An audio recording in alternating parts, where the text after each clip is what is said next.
The Oregon coast offers access to many unique activities, including stunning beaches, jaw-dropping sea stacks, and awe-inspiring coastal bridges. This is Mike on the Move, Oregon Coast. I took 3 days to explore the Oregon coast. We drove from San Francisco up 7 hours to our starting point, which is the city of Brookings. Over the next 3 days, we drove up to explore the coastal highlights of Oregon until we reached Tillamook and the Three Capes Scenic Loop before making our way back down to California. This video will highlight my top recommendations to help support your next Oregon adventure. So, charge that cell phone. There's a photo to be had at every viewpoint. As I make my way working from the south to the north of Oregon's coast, my first stop is Samuel H. Boardman State Scenic Corridor. While the drive is over 7 hours from San Francisco, this destination makes the drive way worth it. What makes the Scenic Corridor special is the beautiful secluded beaches, walk through pine forests, amazing rock formations, and iconic bridges. This is what makes it a must-stop for anyone checking out the Oregon coast.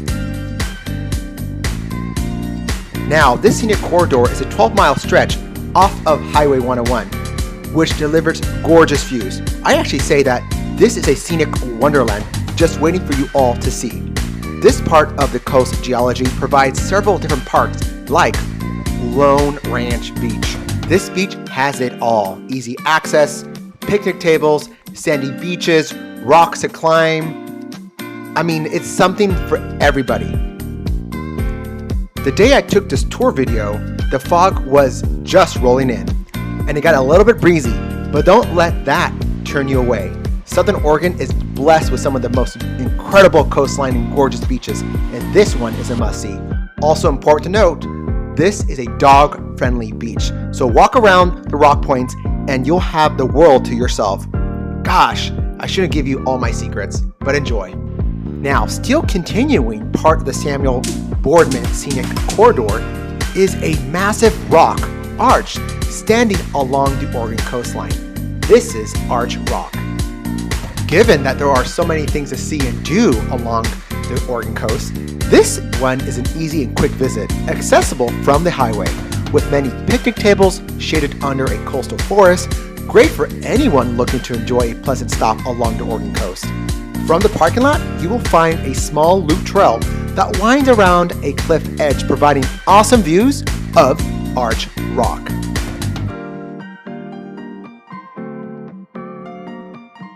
What created the arch?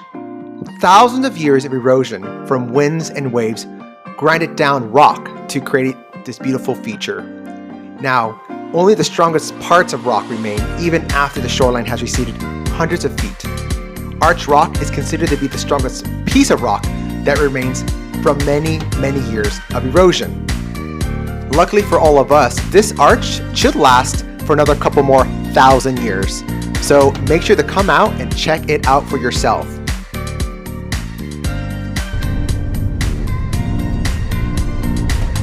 As you make your way north on the Oregon coast, right before you arrive at Gold's Beach, you must check out Alsea's Beach.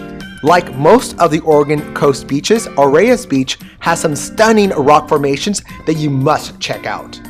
Right off the 101 highway. Up next, I like to recommend you visit Arizona Beach State Recreation Site in Port Orford, Oregon. Now, this beach here is called Arizona Beach because of the unusual warm temperatures in this part of the Oregon coast. Also note, this beach has a lot of sand dunes, which makes it a great time for any person with a dog and dog lovers. As you can see here, my dog Taylor loves Arizona Beach and loves to run around these sand dunes. So if you're a dog lover and you have a dog and you're traveling to the Oregon coast, make sure you stop and check out Arizona Beach. Continuing to make your way through Port Orford, I highly recommend you check out Battle Rock Beach.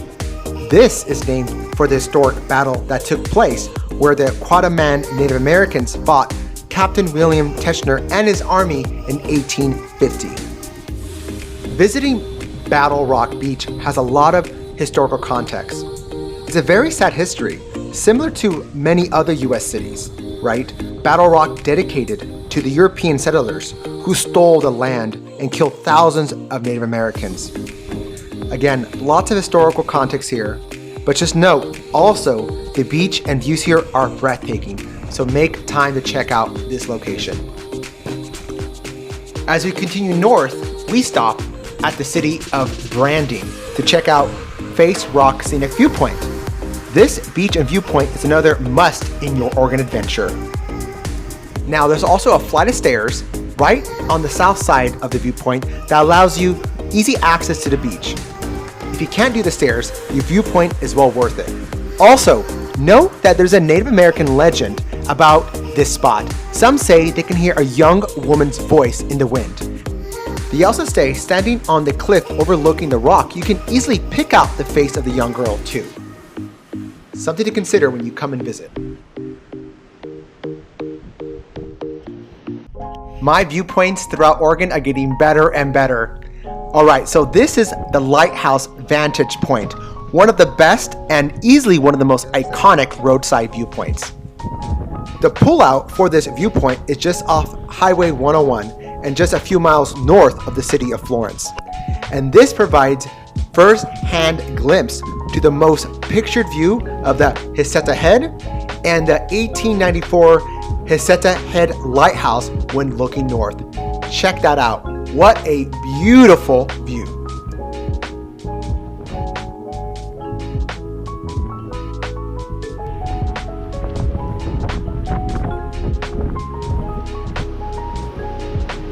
Seriously, Oregon has a ton of state parks that are all awesome to check out. This here is Lost Creek State Park, and another one that you must add to your list as you make your way along the Oregon coast. I recommend you stop here for some peace and quiet, or do as I did and visit for a sunset. You can't go wrong either way. Now, as you drive through the Oregon coast, it's impossible to not notice the amazing bridges that you're driving over. There are several dozen of bridges that you will literally drive through and pass through when checking out the Oregon coast. Now, what I love about these bridges, that they're forever looking. They're classic, they're gothic, they're art deco, and the mastermind or the engineer behind these bridges is a guy named Conde McCullough. He was a state bridge engineer from 1919 to 1935 in Oregon, and part of a master project to replace all the ferries on Highway 101, he then built all these bridges, and I want to feature the top 5 bridges that I had the pleasure of driving over. First is Isaac Lee Patterson Bridge, also known as the Rogue River Bridge, which is a concrete arch bridge that spans the Rogue River in Oregon. Now, as we enter North Bend in Coos Bay, we're going to check out the engineer of all the bridges in the coastal part of Oregon, which is Conde McCullough, and this is the Conde McCullough Memorial Bridge. Now, this bridge has a lot of significance, not only because it's named after the famous engineer of Oregon coast bridges, but also because it was once the largest and the longest bridge structure in the Oregon highway system. Up next is the Umpqua River Bridge, which allows you to get first-hand views of the Umpqua River from the structure. Also, you can take landscape photographs on the deck as well as beneath the bridge. This is one of my favorites. Crossing into the city of Florence from the south, travelers experience the beauty of the nearly 1,600-foot Siuslaw River Bridge.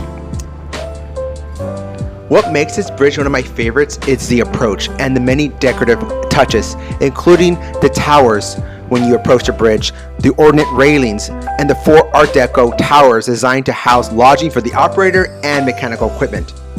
This bridge is also a popular bridge for amateur and professional photographers.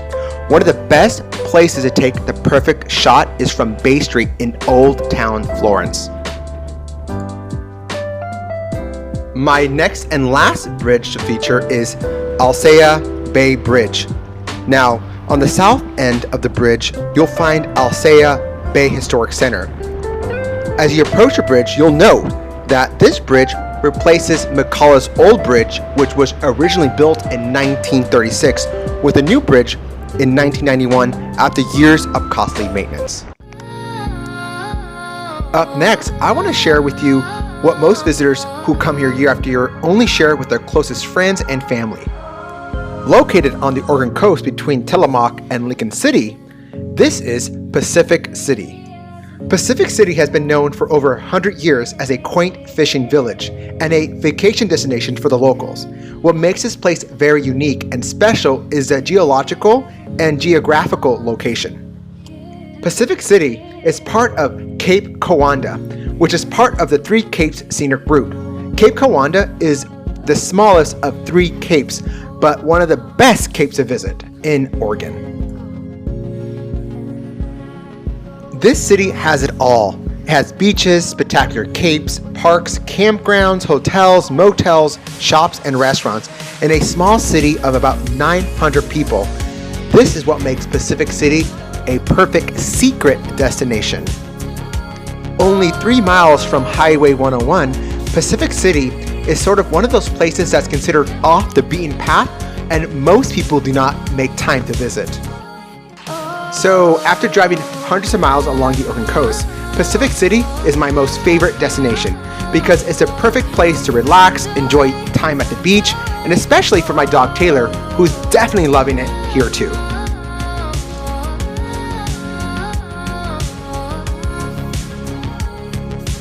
Next, just south of Lincoln City, is Cape Foulweather. This cape is probably one of the most popular picturesque areas of the Oregon coast. The reason why is, from here, you can see an irregular, dramatic shoreline with rocky headlands, large offshore rocks, and sandy beaches. Below, you'll see Otter Crest and the Devil's Punch Bowl.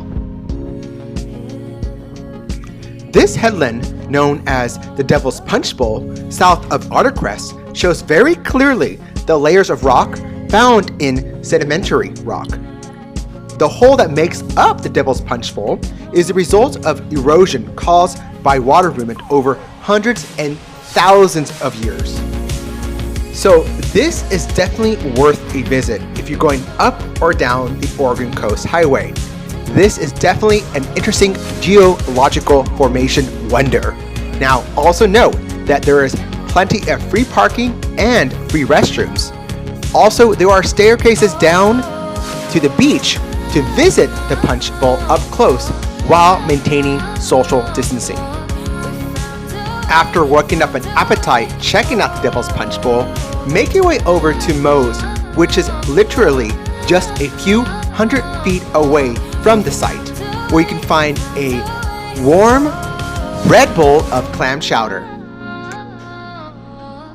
My last stop before heading back down to California is checking out the town of Tillamook, because we are very interested in checking out the facility of Tillamook Creamery and having some fresh cheese and ice cream. We arrived around noon to find a long line for entry into the facility, which required advanced reservations due to COVID safety precautions. All right, everybody, so we made our way to Tillamook, and when in Tillamook, you gotta check out the Tillamook Creamery. Here I am eating some ice cream in front of the Tillamook Creamery location.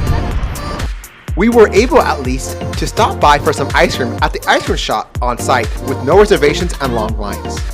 The ice cream here was excellent, very creamy, no frozen burns, and they offer fun local flavors which you cannot get at any supermarket.